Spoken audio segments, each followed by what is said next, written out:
Thank you for downloading this podcast from the Forum for Philosophy. Subscribe for weekly discussions of science, culture, politics and the arts from a philosophical perspective. The Forum is a non-profit organisation and our events are free and open to all. You can support our work via our website and Facebook page. My name's Danielle Sands and I'm a fellow at the Forum. I'm going to be chairing this evening's event in which our three speakers will be discussing being disabled. Let me introduce you to our speakers. Fiona Kumari Campbell is Senior Lecturer in the School of Education and Social Work at the University of Dundee. Professor Hannah Thompson is Professor of French and Critical Disability Studies at Royal Holloway, University of London. And Claire Jones is Lecturer in the History of Medicine at the University of Kent. Hannah, perhaps you can start us off. Okay. When we're talking about disability, what is it that we're talking about? So disability for me now, currently, is a difference from a normative or a kind of expected body. Previously, and actually still for many people, it tends to be described as a negative difference or a bad difference. I would see it much more as just maybe even a neutral difference, or perhaps even a positive difference from a normative, normalised body. Yeah, and it's if I could say something about that, I think it's interesting because disabilities never emerged in isolation from other forms of classifying practices. I think it was in the 1970s a sociologist by the name of Mildred Blackster, I think she was a UK sociologist, she talked about that throughout history that when the definitions of who the poor are change, that often that again kind of flows through to definitions of who are beggars or people who are subhuman and the like. I probably would also like to extend it in the sense that at different points in time, and I'm not a historian, folks, but at different points in time, lots of other groups have come under the category of disability. For example, Aristotle described women as mutilated men, and there's actually been there's traces throughout history of women being seen as disabled, that they're all by emotion and not by reason. Even things like premenstrual syndrome, which I've written about, the idea that women shouldn't be in the workplace because we become deranged each month. And of course, there's the classic where people of colour have been. There's an overlay between racism and ableism here, and I'll talk about ableism later. But the idea that they're blacks in particular are disabled, the idea of kind of being primitive and a throwback. And in fact that's where the whole freak show, there's often an overlay between people of colour and disabled people being exhibited. But for me the linchpin is the idea of being abled. What does that mean? I think that's right. I think disabled is always seen in conjunction with abled, and you can't look at one without the other. I'm obviously a medical historian, but I'm also a social and cultural historian, and so the thing I would always say is that disability is historically contingent and socially constructed at a particular given point in time. And so before the 19th century, arguably disability didn't mean anything, and it wasn't even a term, it wasn't even a word. It wasn't normative. It was people were seen for specific conditions, if you like, the lame or the crippled, but it wasn't under this catch-all term disability, which doesn't really mean anything. It's just all this label that is applied now for normative purposes. But that normativity comes from state control and the ability to kind of see who is deserving and non-deserving of essentially welfare, and from the medical profession when they are professionalising themselves to see, right, well, what needs to be fixed, what needs to be cured. It's the non-abled. So disabled is a convenient catch-all category for terms of a kind of control, not to be too Foucauldian about it, but that is kind of... But is that a term that we should get rid of then? Oh, absolutely not. I mean, that's my view. I think one of the things that gives me the shits, and sorry, I'm an Australian folk, so we cut to the chase here, is is the idea, aren't we? We're all disabled. You know, that's often a response. Oh, aren't we all disabled, or we'll become disabled? I mean, I think variability is important. I was just going to say, like, a lot of this stuff is associated with human ranking, and it may not be state, it may be cultural. For example, the caste system that appears in South Asia, which is what I'd also do work in, involves various forms of ranking in which people are at the bottom of the caste system could be considered as disabled. But I think I'm actually very proud to be disabled. I call myself a cripple. I kind of sex it up a bit. But I think the other thing is, in our Western system, and Wendy Brown talks about this, the way that we often have different protected groups, right? Or in America we call them minority groups. In order to access rights or benefits, you have to show you've suffered. That's how often you get protections in law.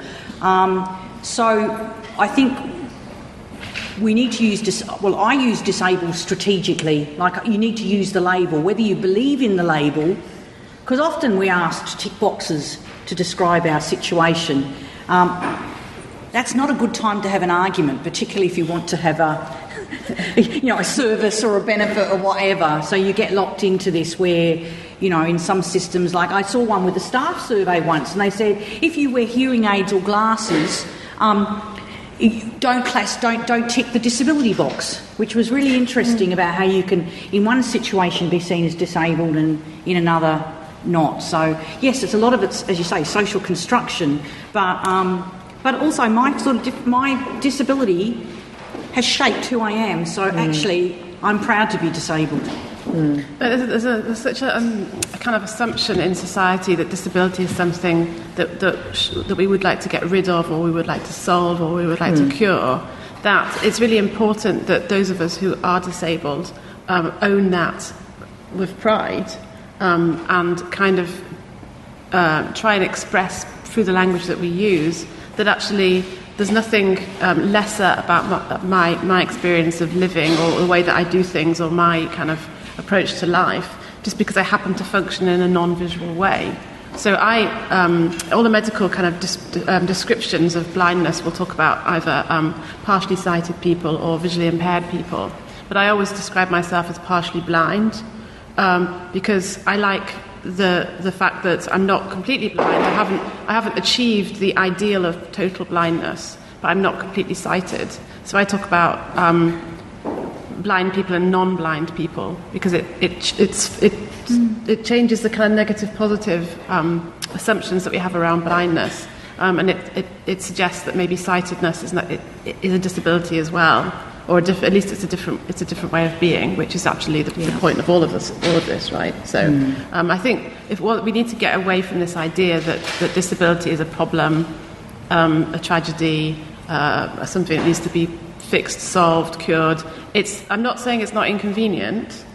It's irritating to have to do things in a different way, to take longer to do things. It's more expensive, but that's not necessarily to do with disabilities. That's to do with the way that society is organised.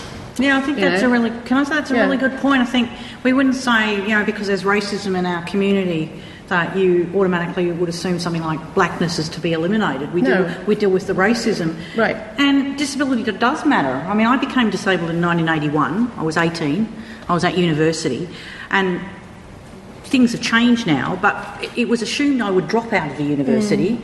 I had a bed booked in a nursing home, and I worked in what's called a sheltered workshop, so I got paid 50 cents a day to put lids on top of bottles and knives and forks in airline bags. So it does matter. I mean, it took me 10 years to get a degree, and again, the assumption is that people like you shouldn't do these things.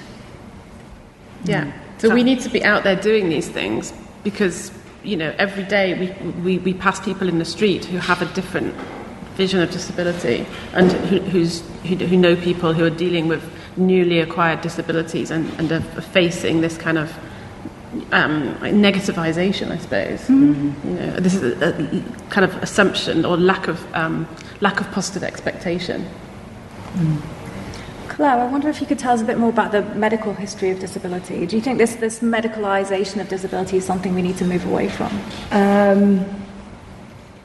Yeah, I think obviously with the medical model and the medical history adopts this medicalisation of disability very strongly, and sees disability as something inherently wrong and something to be fixed.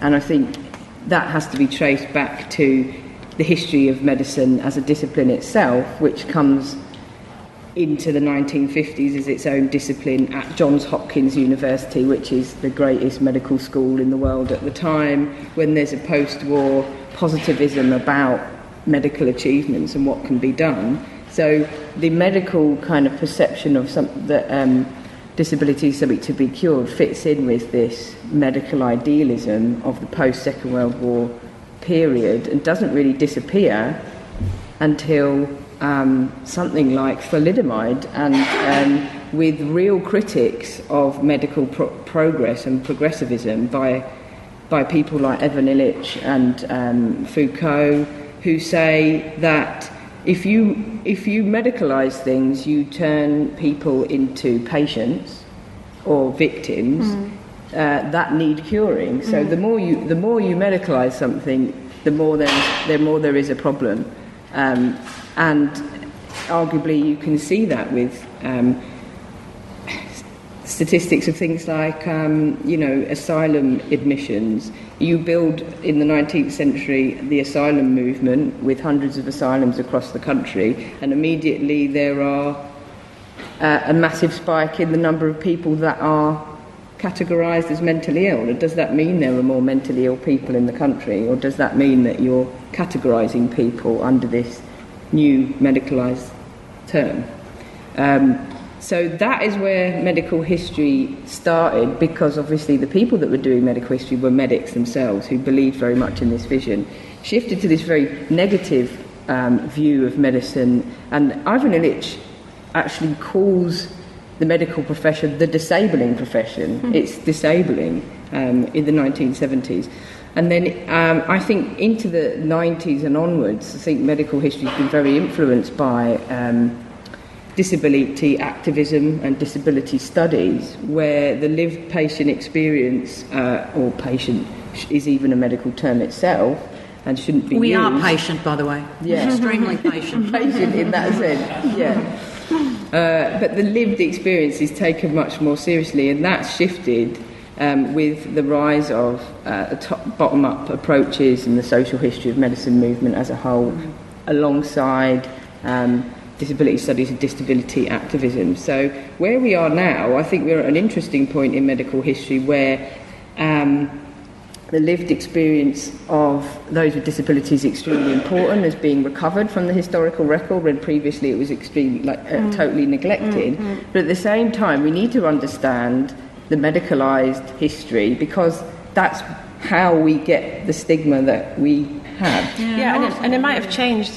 Medical history might be shifting, but medicine isn't necessarily. Yeah. So there is still practice. The practice of medicine is still about cure and finding solutions to problems that are only seen as problems, because then they could be cured. Yeah, and it also distorts things. Yeah. And I'm thinking about, because I do work in Sri Lanka, and Sri Lanka has one of the highest suicide rates in the world and has really high levels of mental illness, and I'll put that in inverted commas.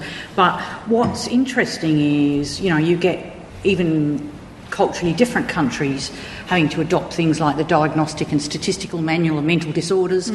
You could do a rap song to the DSM or the ICD-10, or actually it's ICD-11 now. That's the International Classification for Diseases, folks. And so they're kind of external things coming in. And one of the things around mental health, for example, or mental difference, emotional difference, is that there are different ways of even medically understanding that. Certainly in the Sri Lankan context, for example, mental health or mental illness is seen as a communal expression. It's not individualised, the idea that a whole village or community. And I think what the sad bit is, even currently, getting your point, that medicine needs to talk to anthropology, sociology, to have these kinds of conversations, because I think there are some things that we need relief from and cure. I don't think sometimes people think that when we say that we're opposed to the medical model, we're opposed to treatments. No. I think many of us who suffer from pain and whatever, but I think it's that assumption that that certain kinds of human variability should be eliminated. That's where it gets dangerous. That's absolutely the right way to put it. Yeah.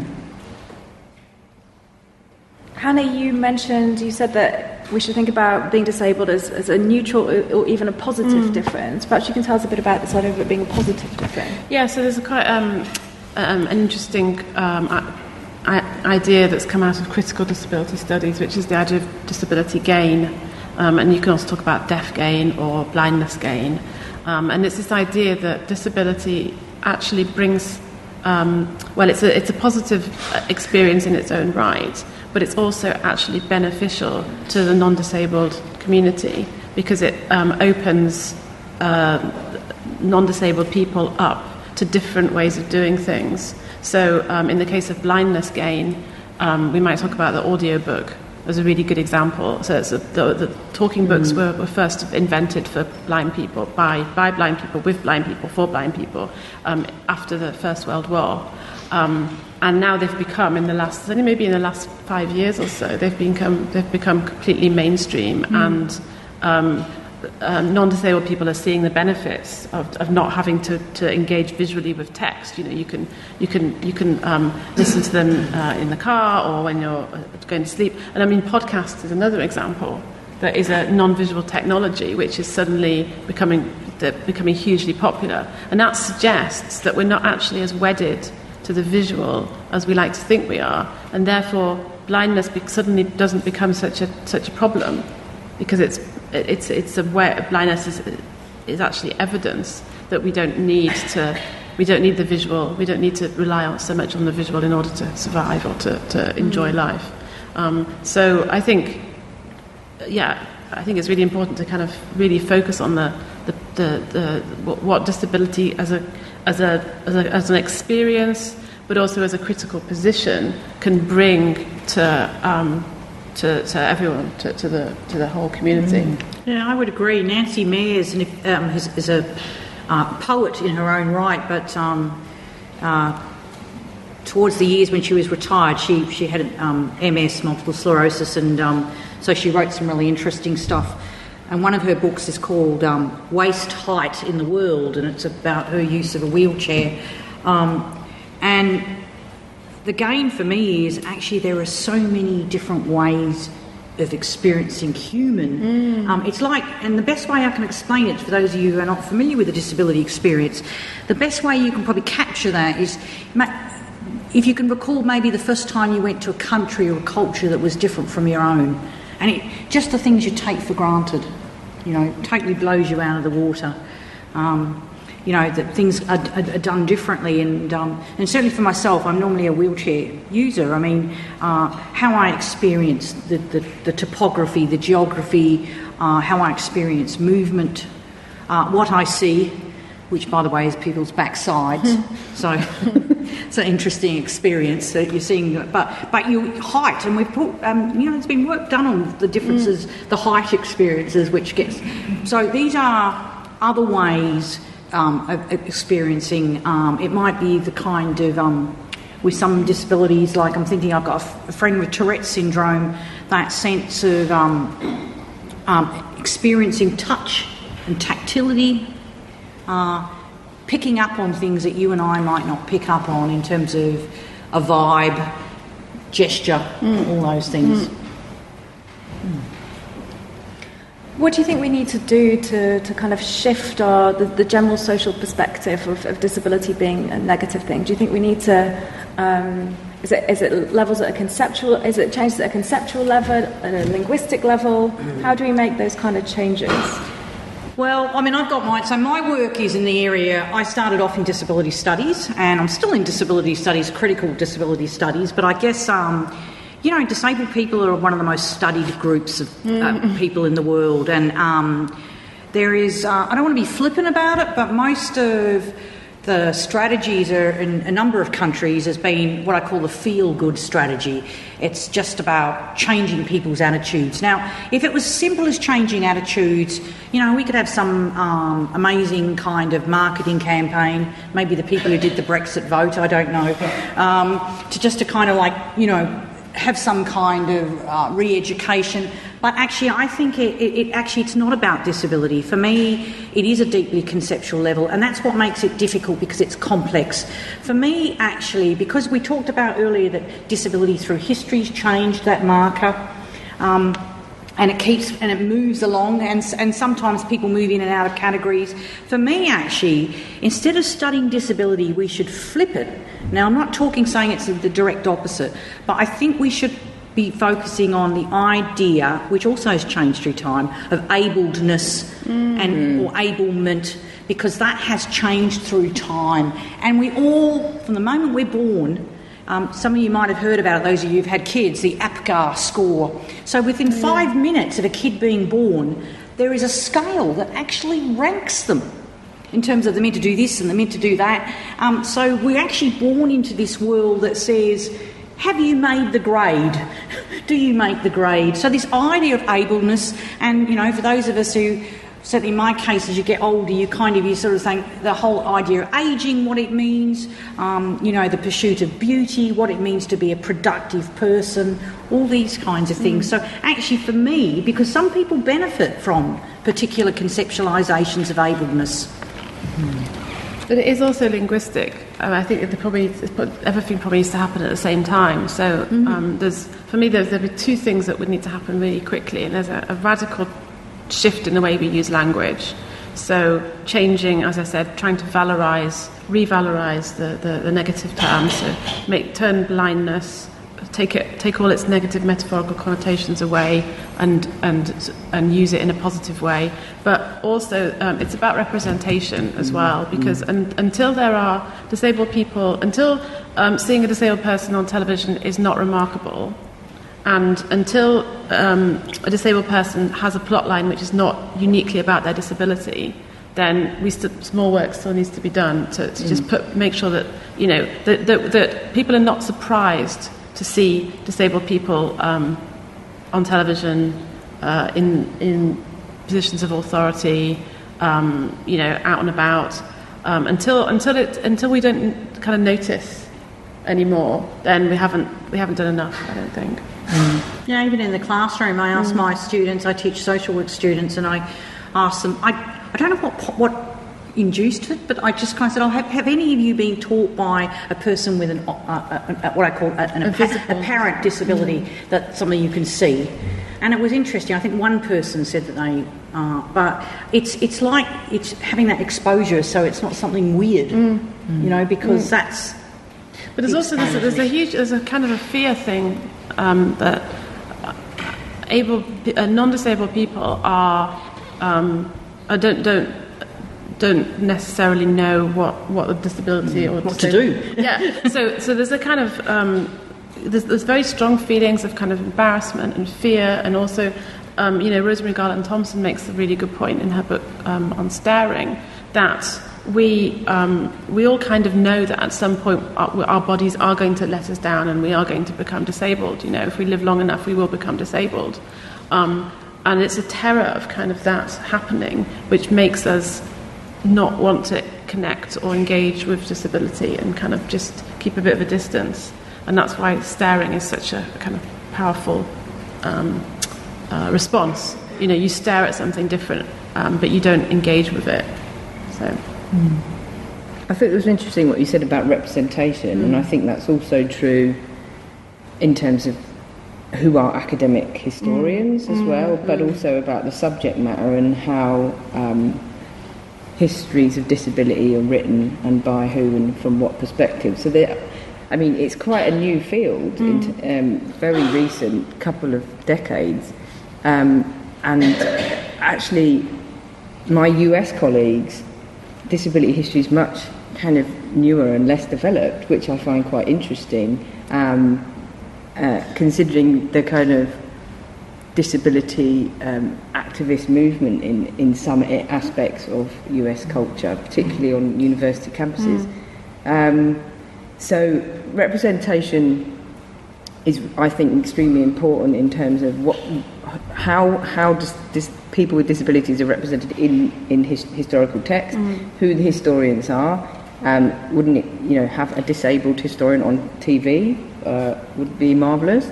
Also representations in museums, rather than stories about this is the great explorer, this is the this is the first, this is and the Royal College of Physicians did that really great exhibition about pulling out works of art of disabled people from the past and displayed that. But again, that's problematic. It's at the Royal College of Physicians. It's medicalised again, and as you say, it becomes about the disability and not about the individuals and their own achievements and their other kind of characteristics, I guess. So, and you've pointed to a really interesting dilemma, and I don't think actually whatever critical disability studies is, I mean, there's people who work outside of it, but we haven't had the debates that some other marginal communities have had about, because you talked about who does the writing. Yeah, who does the writing. And it's interesting about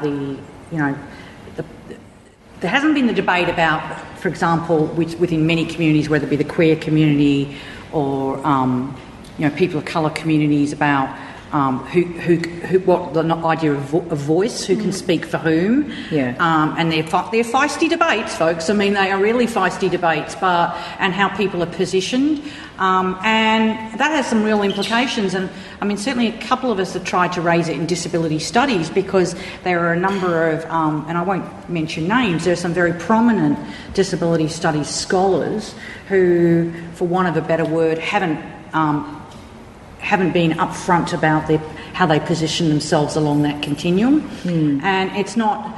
And people get quite defensive. It's kind of like, well, are you saying that only disabled people can write the histories or do the sociology or whatever? And that's not what actually is being said. Certainly, from my perspective, that's not what's being said. But it's about the fact of positioning, because we're in this dilemma. Because on one hand, it's like, well, there's a big push for testimony and people speaking out and doing the academic work, but actually it gets bloody tiring to do all the heavy lifting, and should it be everybody's responsibility? But there are different tiers of that. I don't know what's your view on that. I think it's an interesting one. I think history is a particularly interesting discipline to consider that from, because there's this I guess facade, for want of a better word, of objectivity around the discipline of history, that we only look at what the sources tell us and we interpret those, and so it doesn't matter on your individual circumstances, because you come to the sources with a clean mind and you interpret them objectively without any kind of bias or personal opinion and experience. But of course we know that that's not how history works. No, because women have been erased from history, and absolutely, people of colour and all the losers of history. So the first lesson 101 of history is about you. History is about me. I write history about me, which also is Foucauldian. I would never say I'm a Foucauldian, but I seem to be drawn on it. But it is. So there is an unrecognised subjectivity in history writing that I think needs to be quite openly acknowledged if we're going to get any further with this kind of tension between who should be the one that writes histories of certain kinds of people. And as you say, it's not exclusively about people with disabilities. It's about race, gender, class, and other factors as well. I don't know what the answer is to that, but certainly, well, having a conversation like we're doing tonight's a good. I think we have to, because these things also have implications for the job market, like particularly in areas where there are jobs in disability studies or specific stuff around disability. It's really hard for disabled academics to sometimes get access to those. Not that you can assume just because you're disabled you'd be interested in disability, because some people it's the worst thing that they could think of. Absolutely. They're far more interested in other things, but I had something peer-reviewed, it was quite interesting to bring in this kind of little anecdote. I was writing from a medical perspective, so obviously the history of medicine, it comes across from the kind of fixing the patient kind of perspective, and that was taken by a disability scholar as I was valorising that approach. And I tried to say, we have to understand the history. My response was, we have to understand this history of stigmatisation and medicalisation if we're going to move forward. And then I mean, my perspective on bringing, on my interest in it primarily is my own family background. One side of my family are congenitally deaf, and I felt like, do I need to have that? Do I need to have that personal positioning to say this is my stake in the game, as it were, or is the history enough? I don't know. Maybe you notice different things, because I was just going to say, you talked about raw texts, and I guess that's scientific stuff, but I mean, you're dealing with documents. I don't know lots about it. Well, I do know. I read a lot of history. Well, I'm not saying I don't know much about history, but it's what you notice, or what. Yes. Which bits jump out at you? And like again, I've got a piece. It's a theology piece, but it's history in the sense it's an old book. Yeah. So it's looking at the person of Moses, who's really important to Christianity, Islam, and Judaism, and the fact is Moses has a disability. And I was thinking, along a whole lot of other characteristics, according to the text, the different sources, and a lot of the sources try to explain this away, by the way, to say, an important, powerful man like that couldn't have had disability, God forbid, something like that. But what I was thinking of was, it's what you notice, but also I was thinking about, how do you tell that story? Because that's actually a powerful story, the idea that a disabled person can be a leader. Like, how would that could have potentially, if that story had been told differently, changed 3 religious traditions. Yeah, absolutely. So, I think it's just as there's multiple lived experiences, there's multiple histories that can be told using the same evidence, using the same sources. And some of my favourite kind of disability historians, if you like, say, the evidence is there if you look for it. It's everywhere. It just hasn't been drawn upon, and you need to notice it. And how do you notice it? And I think having public discussions, more representation, more debates. But also having the academy take this side of history more seriously as well. It can be very hard if you're working in an area which is not taken seriously by fellow academics, or is marginalised, or is kind of thought of as maybe tokenistic, or whatever it is. So I think it's up to universities to create disability studies programs, and to staff them properly, and to resource them, and to make it, I was filling in a questionnaire online about my research specialisms, and it was using the AHRC kind of categories. I couldn't find disability studies. It's not there. I found gender studies. I found race studies. Wow. Disability studies is not listed. I looked under the arts. I looked under literature. I looked under sociology. I looked under politics. I couldn't find it. I suspect if it's there, it's probably under education. Sometimes it gets put under social care or something exactly, like that. And that's not the kind of disability studies that I do. Yeah. It's like an invisible discipline. Fiona, you mentioned this idea of ableism earlier. Could you talk a little bit about how that manifests? Well, I think, it's firstly, it is really, really complex. But and I've been working since 2001 on trying to tease this out. Firstly, I don't think the idea of abledness or being abled, or ability, because we use that word as well, I don't think it's a fixed constant. That's the first thing. It changes, not just across history, but across cultures, but even in the very moment. But it's to do with the kind of practices that we have, and it's to do with ethos, ethics, values, things that are valued, things that are seen, for example, to use the scientific language, which I now do use because this is an important phrase, the idea of what's species typical functioning, which is what the... So I think it's... and it does, and the thing is even this idea, you get this phrase, see the person, not the disability, or focus on the ability, not the disability. So always this trashing of disability. And actually, I think the problem is actually we focus on ability too much.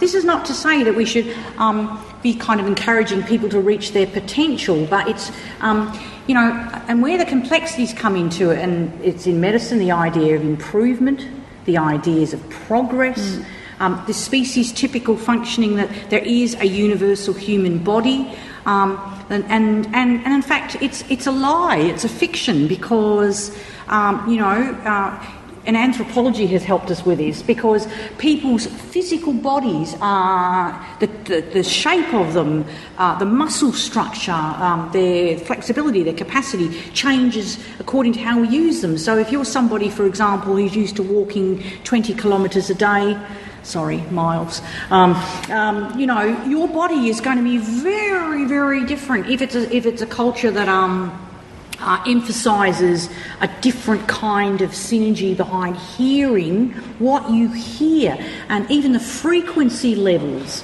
will change.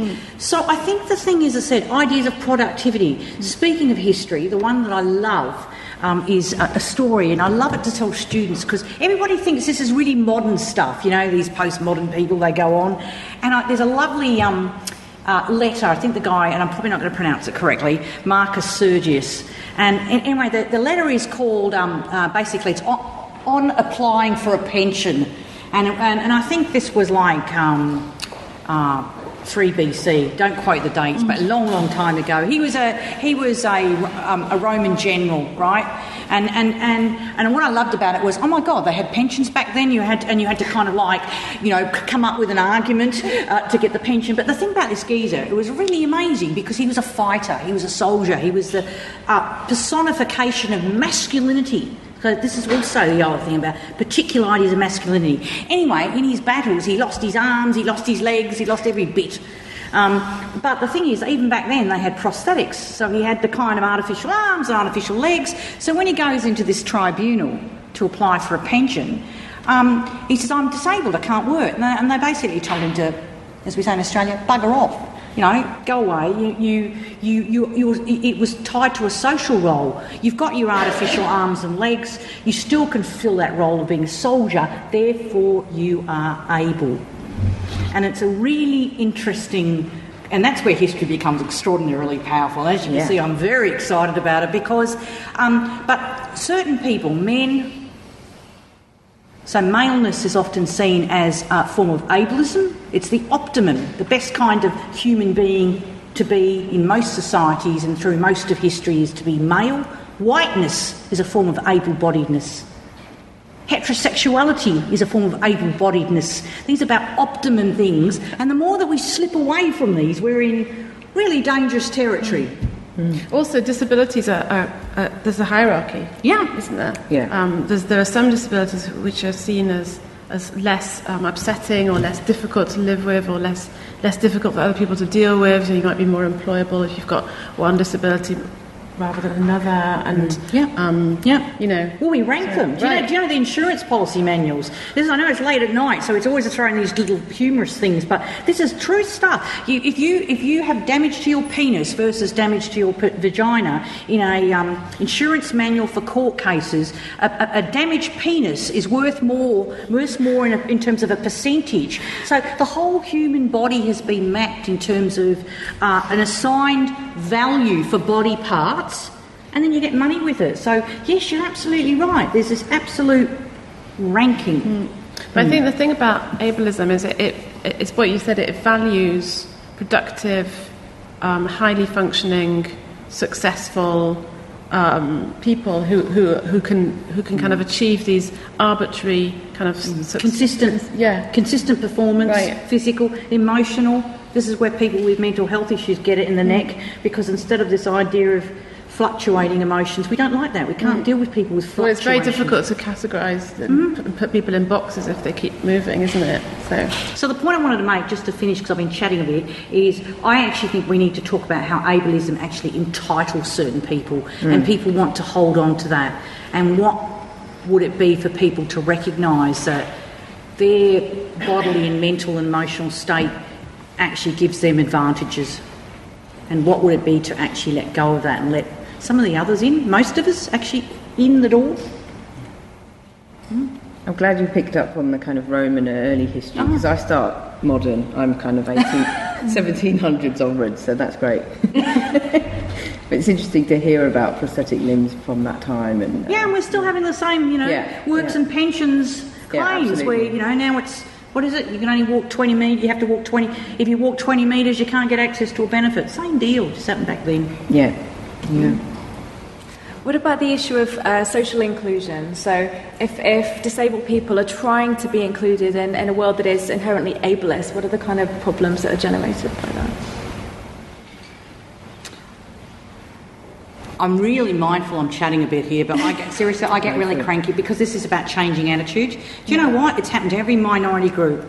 We have to fit into the majority, those of us that come from marginal or disadvantaged communities. And it really gives me the shits because actually a lot of the disability policies are based on assimilation. Assimilate. How can you fit in? You hear of people with Down syndrome told to get plastic surgery to not make their ears look different, and people change cosmetically. And in fact, we've talked about there's a whole new field. Actually, you're the medical person. There's been work done on what's called now cosmetic neurology. So you can now take pharmacological drugs to make you cope with stress and think clearly, and all those really nasty, socially undesirable behaviours get repressed, So I think actually social inclusion, I don't know what the UK's history is in this area because I haven't been here that long, but it's used all the time in Australia, and it really still is about assimilation. So we don't actually, it's about correcting disabled people, which is actually what rehabilitation is at. You hear horrible stories. Make sure you wear a prosthetic. Don't let anybody see your arms, bits of arms missing or oozing bits or socially unacceptable behaviour, because it's about teaching us, assimilating, teaching us to be whatever seems to be able-bodied. And that brings us to that really interesting idea of passing, which is something that disabled people are very have a huge tendency to do, especially people who have maybe like a less visible disability, or who are kind of able to like perform or play the role of an able or a non-disabled person. It's very tempting to kind of even if it means really struggling to do things or putting yourself in dangerous situations. So my white cane is a good example. If I'm wearing sunglasses and I don't have my white cane, you can't tell that I'm partially blind. And sometimes that's really relaxing for me. It's nice because you can kind of you can just have a bit of a break from being always on show and always the subject of everyone's gaze all the time. And I did that a lot when I was younger, because it's just easier.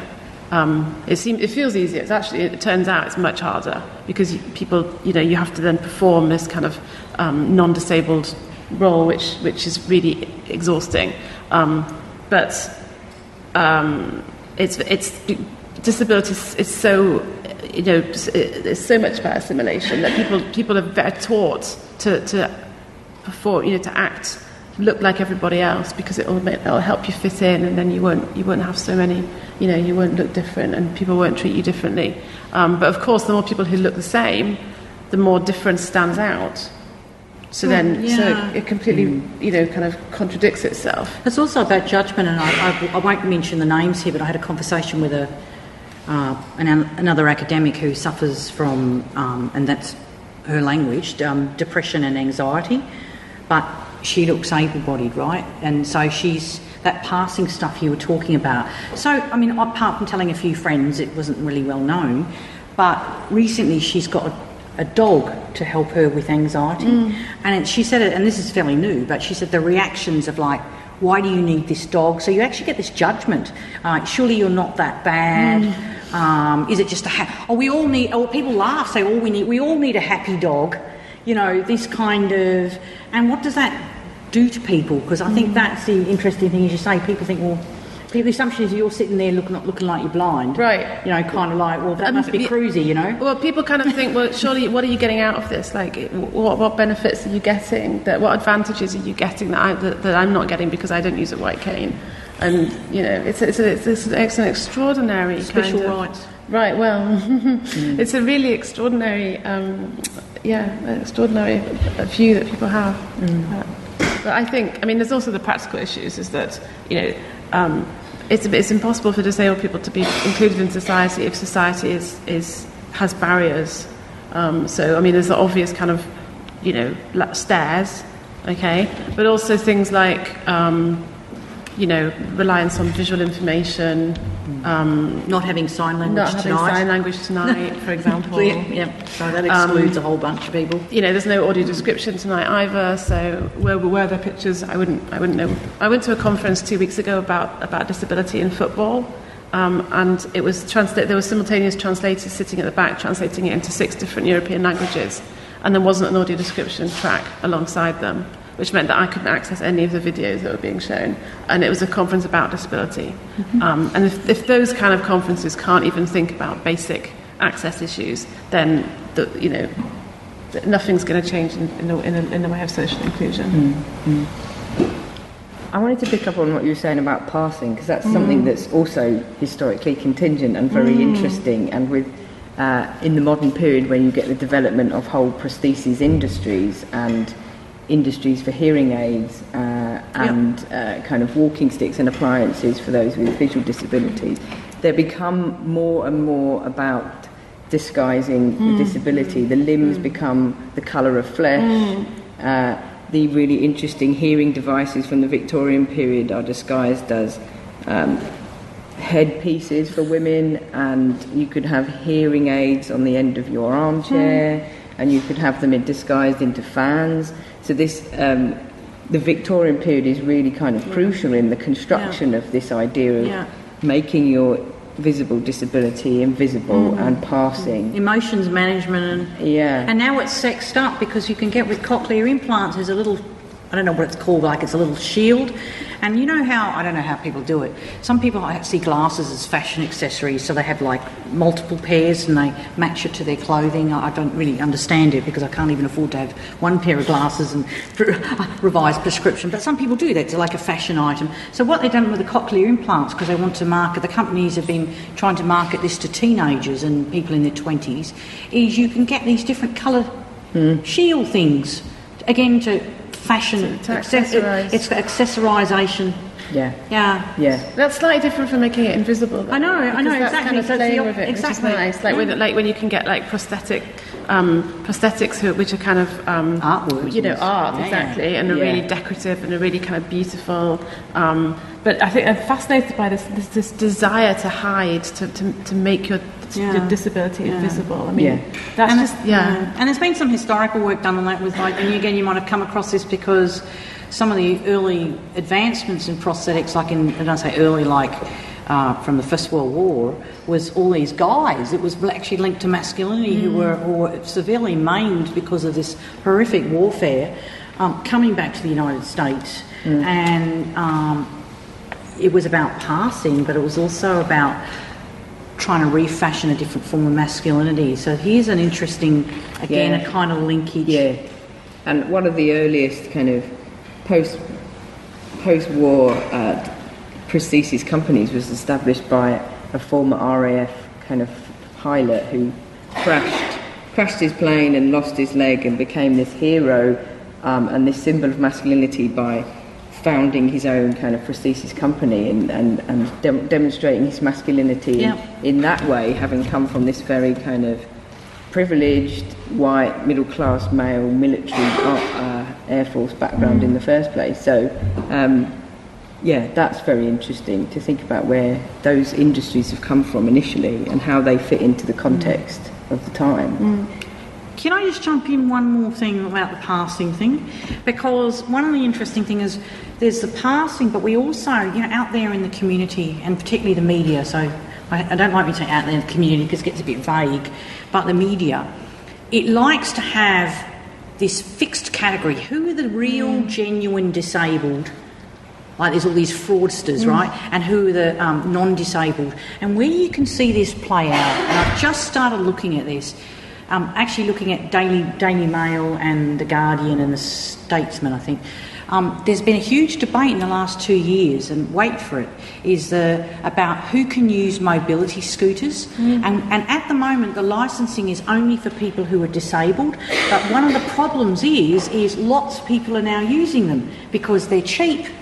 You don't need to have a licence, even insurance. And given that we've got austerity has now induced this amazing poverty situation, that masses and masses of people are using them. And it's been really interesting because the media has said this is like a war zone. This is the language they're using. But this idea about that these people are scroungers, I only learnt that word when I came here, scroungers, lazy, obese, they're normally women, by the way. But this thing about we have to make sure only real... I don't know how they're going to work out who is the real disabled, and to make sure all these other people are banned from using it. But as you say, it's classist. Shocking. And, you know, places in kind of deprived seaside towns, for example. Yeah, lined up outside the pub, all these scooters. It was a shock for me. It's like scooter tourism. Yeah, you can see them in Scotland. Actually, it's quite common to see 9 or 10 scooters lined up outside of a public bar. Why does it matter? Why shouldn't it? Shouldn't matter. Yeah, that's everyone. If it makes your life easier, use a scooter. Yeah, you know, why should this is? I mean, it's an example of disabled gain, right? If disability gain, it was scooters were invented for disabled people, but actually, lots of people could find it. Shouldn't matter. And what I was really shocked about, and I'm not suggesting the media represents communities' views out there, but actually, and look, you've got the Daily Mail, which is extremely conservative, and the Guardian's meant to be progressive, so it's quite different, you know. That's debatable, I guess. But the thing is that it's ferocious. Yeah. The war imagery is being used. That there'll be havoc on the street. People will be run over by these selfish, obese, lazy, scrounging women. This has parallels with the language of the New Poor Law in the 1830s about the deserving and undeserving poor and who should benefit from welfare, essentially, and benefit payments. And that is still the kind of language, particularly of the Tory government, not to politicise it too much, but this language of the deserving and undeserving poor, the undeserving disabled. So the class very much comes into the history of it, and I think it's still very relevant today when we're thinking about disabilities. Shall we take some questions from the audience?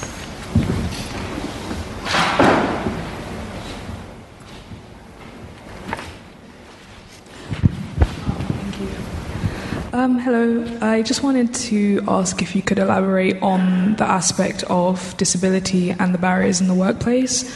So, for example, whether if or when you're going to disclose your disability as in phase of discrimination, which is very difficult to prove, or if you're someone like myself who does pass, who does get the job and asks for certain adjustments and then they're not made, and then you're like, well, what do I do? Should I just pretend and fit in like everybody else in the workplace and then cause yourself harm?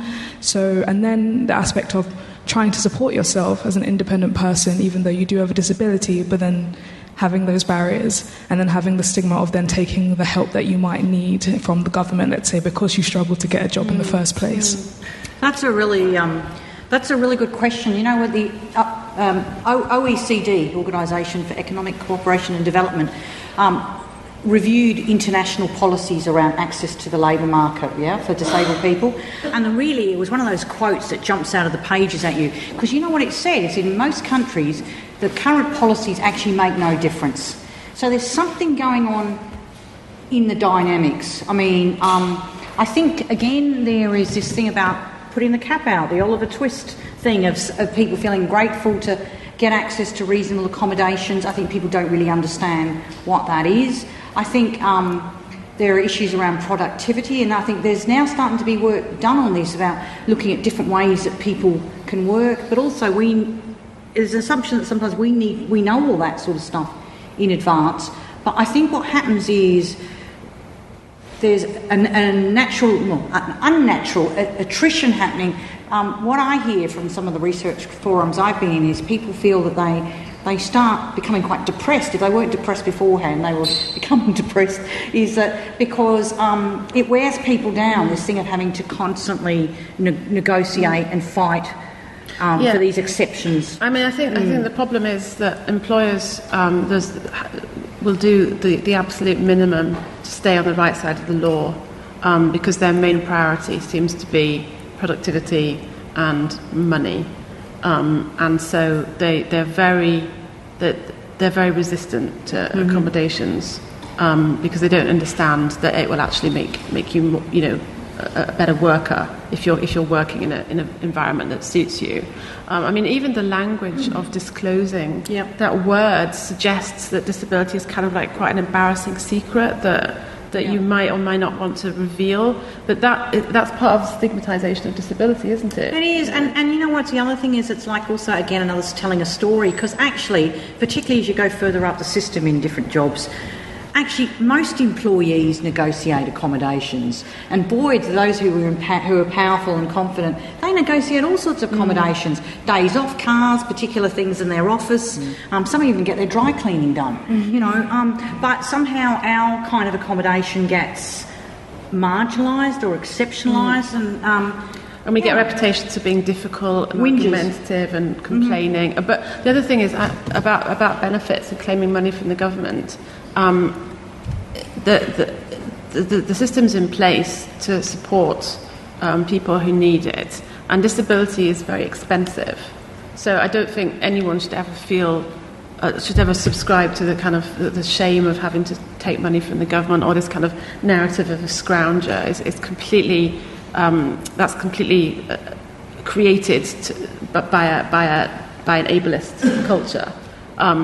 It's important that we get the support that we need, wherever it comes from. Yeah, and can I say the ranking? We talked about ranking earlier and hierarchies. It gets into each of us. It gets into our heads. It seeps into us because the phrase, "Oh, I shouldn't whinge. There's always someone worse off than me." And my rebuttal of that is to say, but you're the person that's actually experiencing it. You're not those people. And we do it often for ourselves. We think, well, maybe I'm imagining this, or the idea of doubt. And part of ableism is this strength, this belief that you have to kind of be independent and strong and cope on your own and not ask for help. But actually, it's much stronger to know when you it would be better for you to do something in conjunction with someone else. This idea of kind of codependence on other people. So rather than everyone being isolated and independent, if we lived in a more codependent society where people kind of, shared their strengths but also their weaknesses, then you wouldn't feel, I need to try, and there wouldn't be this pressure to pass. Yeah. And actually, you've raised a really important issue because, and again, I come from Australia, if you hadn't noticed already, that one of the things that happened, like with Indigenous, so First Nations people, come back to your social inclusion issue. There are a number of so-called successful Indigenous people who've been the kind of multicultural First Nations success story. They've got these amazing jobs, and they're having families, and it's all happy, smile. Now, what started happening in Australia is a lot of those, and they were really high-profile people, they started actually dying and committing suicide, right? And people think, well, what's going on here? And we've noticed, and the research has been done on that, it's also been happening in so-called disability success stories too. Again, I won't speak for the UK, but in Australia, I know a number of high-profile disabled people, the people who've made it, like really success stories, who have been known to have been publicly either committed suicide or within the grapevine, we know. So there's, but it's this this pressure to kind of say everything's okay, that we fit it in, and we actually can't. Like even for me in my own job, I have really severe fatigue. I have to keep masking it. Luckily, being an academic, I can go and work at home some days. I'm just doing it horizontal in my bed, and so it's this kind of thing about universities and employers like the happy success story, but at what cost? And so that's a really important research area. Why are all these successful First Nations people, or in this case disabled people, taking their own lives? I would be very concerned about that. Really interested in what you were saying about codependency, Hannah, and it made me think about what you were saying earlier about disability giving us access to certain kinds of critical position. Because what you seem to be suggesting is that certainly kind of prevalent philosophical models of the subject and of personhood are flawed in some way, and that actually disability or certain kinds of disabled experience give us access to other ways of thinking about how we exist in relation with other people. Yeah, I think that's a really good point. We do tend to, our Western culture does tend to kind of privilege personhood and this idea of a kind of unified, coherent individual. But I think that's hyper-autonomous. Right, autonomy, exactly. Independence, autonomy. These are kind of they come from philosophy, but they're the ideals that the medical establishment and the care system kind of aims for when in rehabilitation, for example. Some of the questions on kind of benefit claim forms: are you able to independently do this and that? Well, why is that such an important criteria? Why not kind of share? Share experiences and share and become codependent and be codependent. I mean, we're all dependent.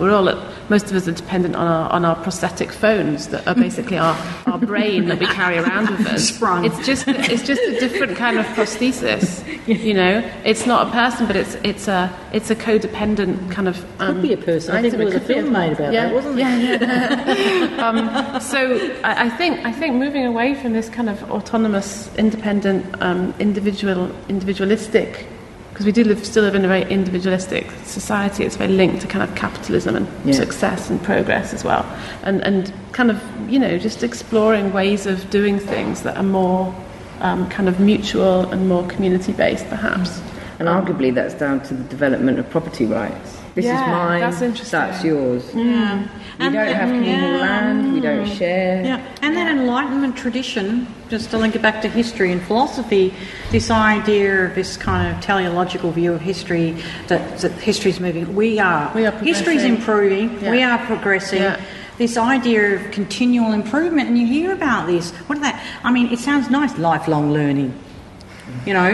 I'm committed to lifelong learning, folks, but I'd like to also lifelong napping as well, by the way, too. But it is interesting, isn't it? This kind of thing, this refresh.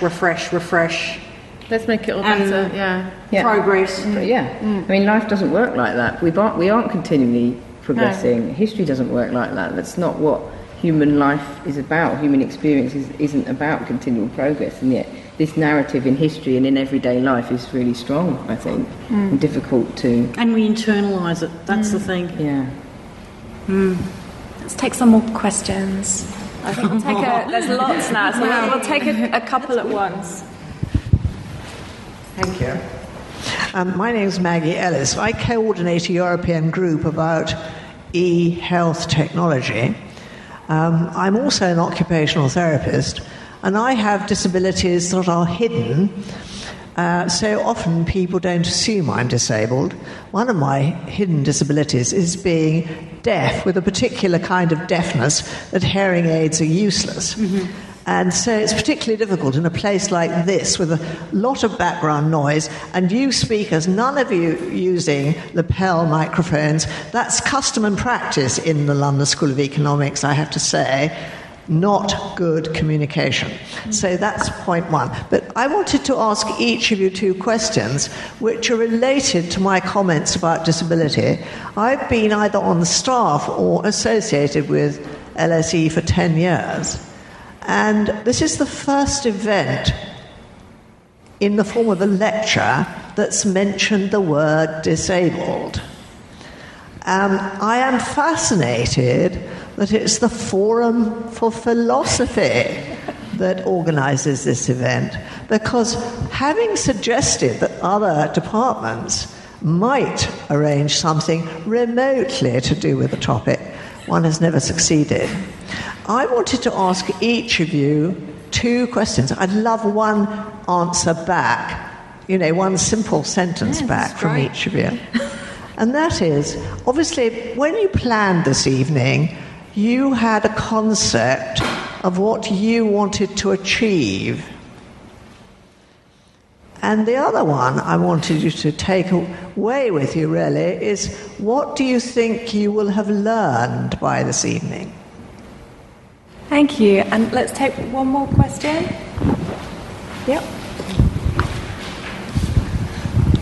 Hello, I'm Dr. Lee Campbell. I work at the University of the Arts London. I was really interested when you were talking about speaking for.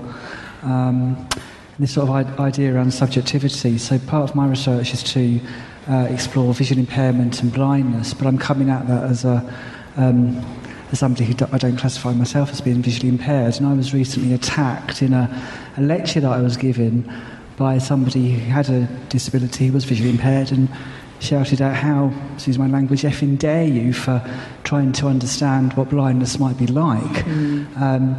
That set quite a heated debate around ethics of representation, sensory censorship.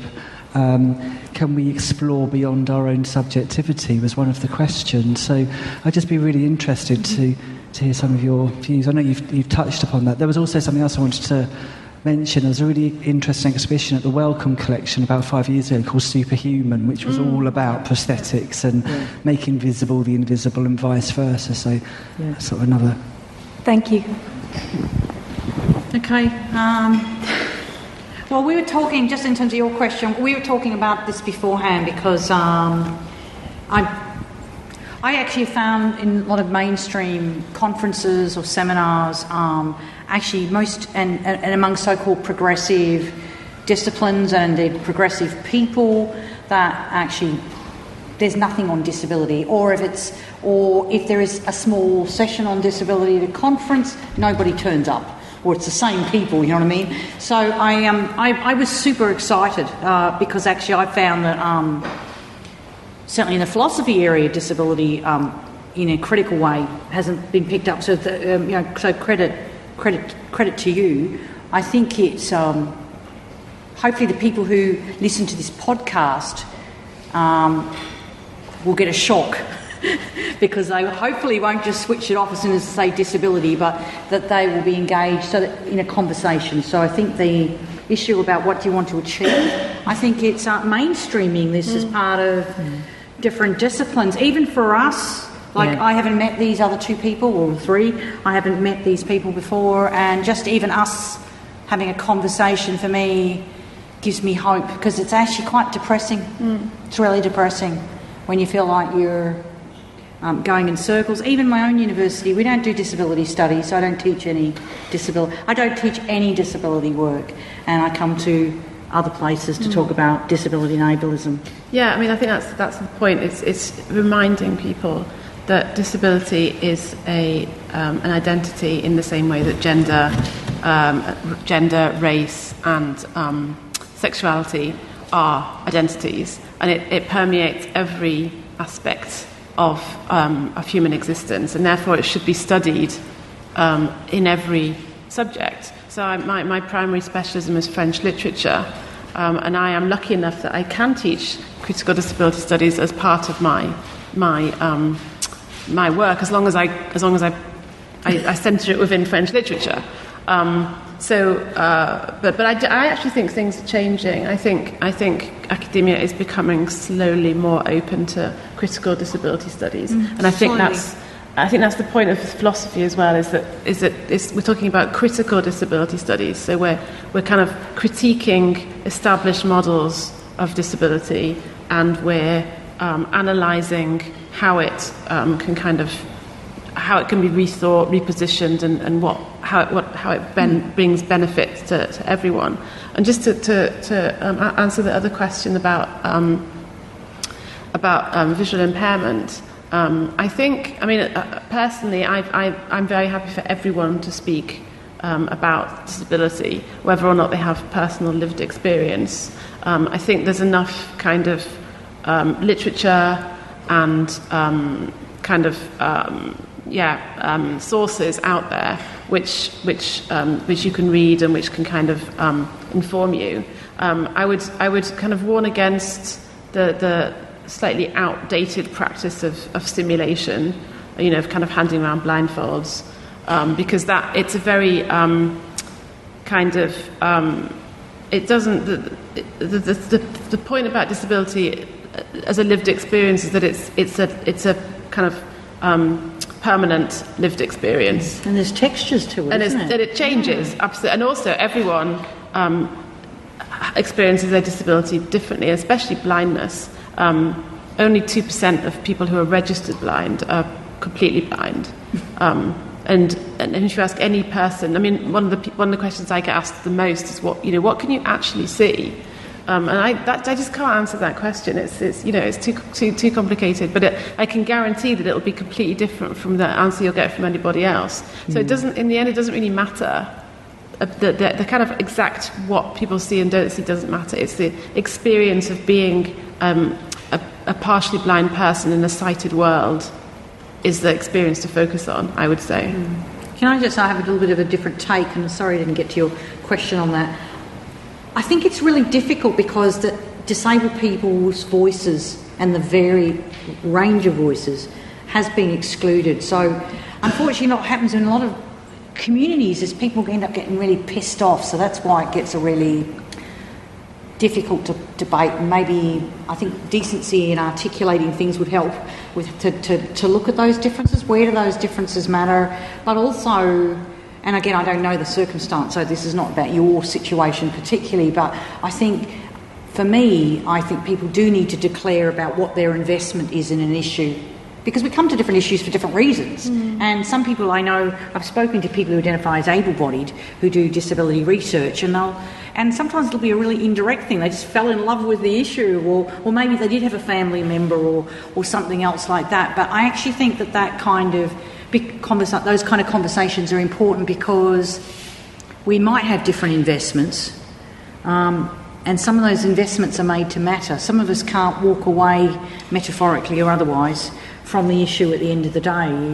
It's not something you can turn the light off. And I think because the other thing is about getting back to medicalism is actually lots of people who speak for us or explain for us. And, I had somebody recently the other day who, I'll be circumspect, but basically it was a person who didn't identify as disabled, worked for an equalities organisation, who started lecturing me on what the disability experience was, and how I should respond. And that's where it becomes, we would call that out if somebody was lecturing, a white person was lecturing a person of colour about what being a person of colour, what that involves. I think we would call that out. So it's so normalised, that kind of power issue. Yeah, I would just add to it. I think that's a good point about the marginalisation gets people angry, and rightly so in a lot of cases. But I don't know what the answer is other than, as you say, just to be quite open and honest about your intentions. And I've certainly experienced some hostility in the deaf community, and I felt like the British deaf community are particularly strong in their own culture, their own language, their own kind of. But as I say, one of the deaf community said, "Well, you're okay because your family are deaf, so come in," sort of thing. And it was really, that was really eye-opening for me. So I don't know what the answer is. I only have that kind of personal experience. But I think, as you say, there is this long history of being not listened to and being spoken for, which might help explain that. And in terms of your question about what do you want to achieve and what have we learned, I think it's easy for historians to kind of sit in dusty archives a lot of the time and think this is really fascinating stuff, but actually getting involved in debates like this brings its relevance to today. And that, I think, you don't want to be anachronistic about the way in which we draw on history to think about the present, but at the same time there's got to be relevance in the historical work that you do, and I think that's extremely important. And the historical context is always important and enlightening on every issue, and this issue in particular, I think. So I'll always be the one that would go, oh, there's a history to that, oh, that's constructed, because that is enlightening on our current situation and also can be useful for seeing where we go from here into the future. So that was what I've got from it, I think. Okay, let's take a couple more questions then. This is great. Two in the front row.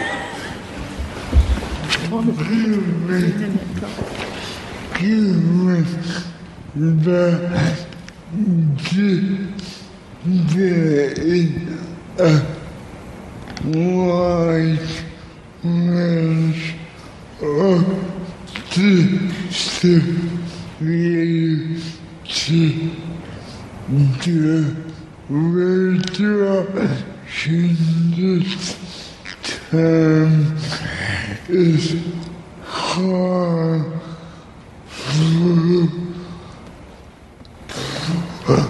for our community.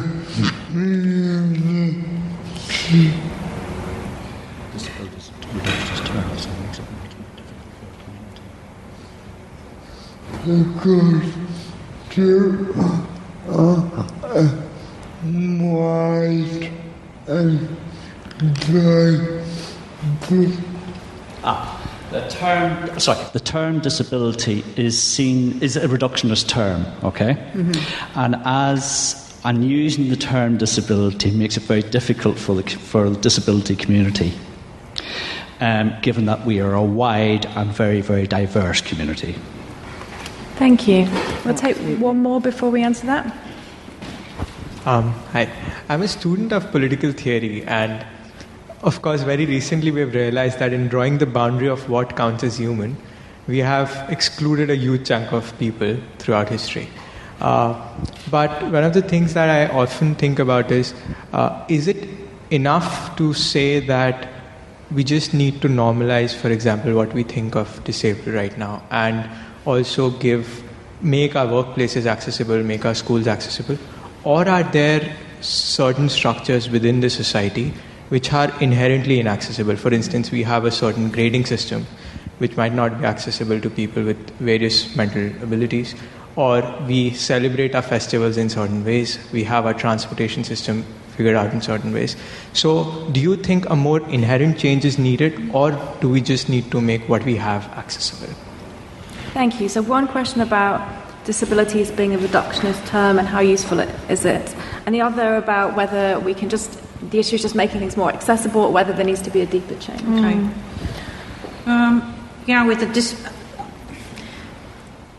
I actually don't really care what term people use. I mean, I'm involved as an administrator of a Facebook group, and we use disabled in the title. But some people, depending on where they're on in their journey, refer to themselves as chronically ill. Some people, deaf people, sometimes capital D deaf people, don't see themselves as disabled. Then you've got the neurodiversity. So I don't think I'm not worried about the word. Yeah, I think that's right. I think we all kind of accept that it's not ideal, but we need something. We need a word that we can kind of use as an umbrella, I suppose. And you can refashion it, you can refashion it. Very quickly, in terms of your question, you do need, you can't, the normalising stuff, that's what I'm saying, the normalising stuff's not enough. That's why we need to focus on the idea of ableness and who benefits and who loses. And that does mean that there are structures in place that keep holding that up and helping it replicate itself in different ways. But realistically, we can't kind of collapse everything and start again. So we have to kind of start with what we've got. But it's a bit like I've been thinking a lot about audio description and access to theatre for blind people. And what typically happens at the moment in cinema and theatre is that the play or the film is created, and then the audio description track is added at the end. Okay, but what we really need to do is to create the film or play with the audio description from the beginning, incorporated, integrated, so that it's accessible to everyone. And that could be a model that we could follow throughout whatever we're doing. So rather than building a building with stairs and then adding a ramp, what about just building the building with the ramp to start with? I think they call it anticipated diversity. Right. Yeah. So, or in the curriculum, in the university curriculum, what about designing courses which have which are accessible to all different types of students and all different styles of learning or learning preferences or neurodiversity from the outset, rather than having to make accommodations and adjustments later on or in the workplace? What about just, making it so that everyone can work in the way that suits them from the beginning, rather than having this kind of normative structure and then some people being obliged to ask for changes? What if we lived in the society where the changes were already there? So it's universal design, really, I suppose. I think disability absolutely as a term, as a language, is completely reductionist, and it doesn't have, it doesn't convey the complete diversity of experiences or anything. But I would just come back to this point about it emerges from a particular point in history where it is convenient to label lots of people in this way for state welfare, for pensions, for medical treatment, and it's a term of convenience that for the state and for the medical profession that's never gone away. So I think it's useful to keep it because actually we need to recognise that there is a history to that term, but it's what we do with it and how our language changes as we change in the present that is important. It also reminds us of the inherent ableism of the world by its very formulation, so that's kind of useful as well. Yeah. We've got 5 minutes, so maybe time for 2 very quick questions. So, one here. Hi, I have a question about the representation. So I went to school in Spain, and in every classroom there had to be one person that had a disability. And I was wondering what you think about that, and whether and how that compares to having specialist schools, and whether you think one is better than the other. Oh, that's such a good question. That's such a good question. I mean, oh, sorry, you're going to have to take another question first. One at the front. And then when there was one at the back. There was one at the back, yeah. Super quick if you can. I am temporarily disabled at the minute. I'm very privileged to have worked in the arts since I came to London in 1988. And in that time, I've worked in nothing but disability arts. And I suppose this question is heading towards this, you were just saying there about good practice in the theatre and the arts, which I think we are probably leading the world at the minute with the Unlimited Festival and Dada Fest and all the rest. I wondered, are there any other examples of good practice out there, and not just the arts? Thank you. Should we try and squeeze in that third question? Was at the back? Yep.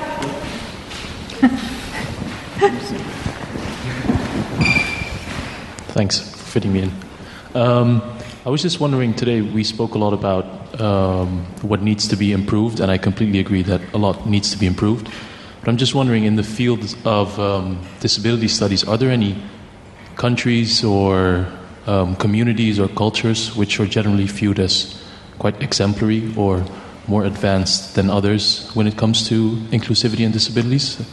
What can we take as examples? What societies or communities? Thank you. That maps quite nicely onto the previous question about good practice. Yeah, and also the question about Spain as well. I mean, in terms of very quickly the debate about integrated education rather than separated education, it's a fact that we could have had a whole session just about that, actually. I love the idea of having disabled children in the classroom with non-disabled children, provided that the teaching methods provide for everyone, so that there's a kind of universal approach to teaching. The problem comes when the disabled children are expected to assimilate, as we were saying, and to keep up with or learn by methods that are not adapted to them. I mean, I would quite interested to hear whether you thought it was a good system growing up in Spain. But I guess we can talk about that afterwards. I know. Yeah. Can I jump in about the ideal culture? I think appearances can be deceiving. For example, there's a normalisation, for example, of physical access in the United States, the Americans with Disabilities Act, which is used as a template for other countries, and yet we know because of the absolutely outrageous healthcare system that they've got and racism and poverty levels that actually... Yeah, all this access happening, but it's like a twilight zone because then you've got all these people who are shut out and undignified. So I don't think there's any ideal system. Some countries do it better than others in certain areas. Claire, you've got the last word. Oh, no. No pressure. Yeah, I mean, I think, the history of education and mainstreaming and inclusion in that is a very interesting area. And anecdotally, hearing about my grandparents who went to deaf school and met at deaf school and but at the same time were taught to fit in, even though they were segregated. They learnt to speak holding a balloon to feel the vibrations, and that always really struck me as... But they had role models, didn't they? Other deaf people, they met other deaf people. Yeah. That's a really good point. So they met each other, but they were taught to fit in again by passing as being able to hear, by being able to lip read and to be able to speak, and by feeling the balloon to be able to feel what it was like to speak with their own kind of voice.